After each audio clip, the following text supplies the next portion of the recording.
Okay guys, so today in class we discussed the unit circle. It's a circle that has a radius of 1.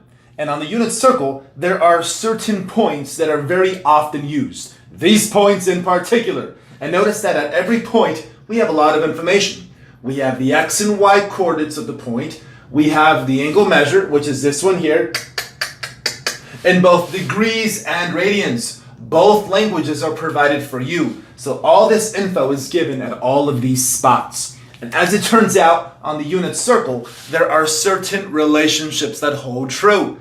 Cosine of theta is x, sine of theta is y, tangent of theta is this ratio. So these relationships hold true on the unit circle. And we use these items to do problems of this sort. So let's try these exercises together.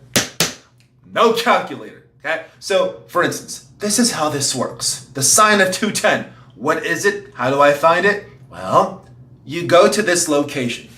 Where is 210 degrees? Find it. It's there somewhere. It would be right here, okay? So this is where you go. And once you know where you go, you give them what they want. They want sine. But we said a moment ago that sine is just the y coordinate. So go back to 210 and consider the y coordinate. That's 210. This is the point. These are the coordinates. That's the y coordinate, which was what? -1/2. So this expression equals -1/2. Done. Nothing else to do. Okay? That's all they asked for. That's all they get. Okay, so let's try this one here. Go to 11 pi over 6, which is right there. And once you're there, give them what they want. They want cosine, which is the x coordinate. Well, here, what's the x coordinate? Square root of 3 over 2. So, cash money all day. Done. Moving on. Go to 135. 135 is here. And once you're there, you give them what they want. They want tangent. Tangent is y coordinate on top of x coordinate. Well, what's the y coordinate at 135? This here. So it's this on top of that. That's literally what you write down. I'll do just that. And again, no calc. You don't need it. Because what's this number divided by itself? 1. But what type of 1? -1. Done. Next one. Here. We don't like this right away because this angle is what? It's negative. I don't see any angles here that are negative. So consider -240.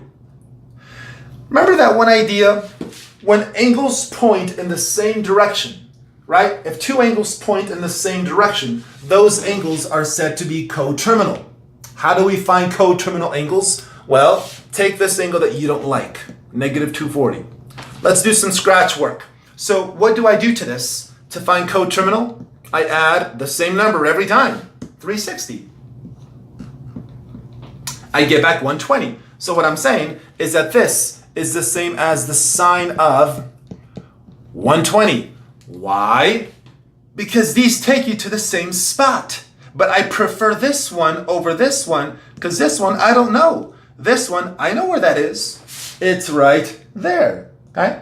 So let's go here and give them sine. Sine is, of course, what? The y coordinate. So go to 120, and the y coordinate is square root of 3 over 2. Done. One more. 3 pi over 2. Where would that be? 3 pi over 2 is down below. There it is. And what do they want at this location? They want the tangent. Tangent, again, is y over x. So it's going to be -1 divided by 0. Which is not 0 at all, right? If it were backwards, it'd be 0. If it were upside down. But as is, -1 divided by 0, all we can say is that this is undefined. So this is how you handle some of these entry-level type of questions. Will these concepts become more difficult? Of course they will. And maybe the next video we'll discuss some of those more difficult type of questions.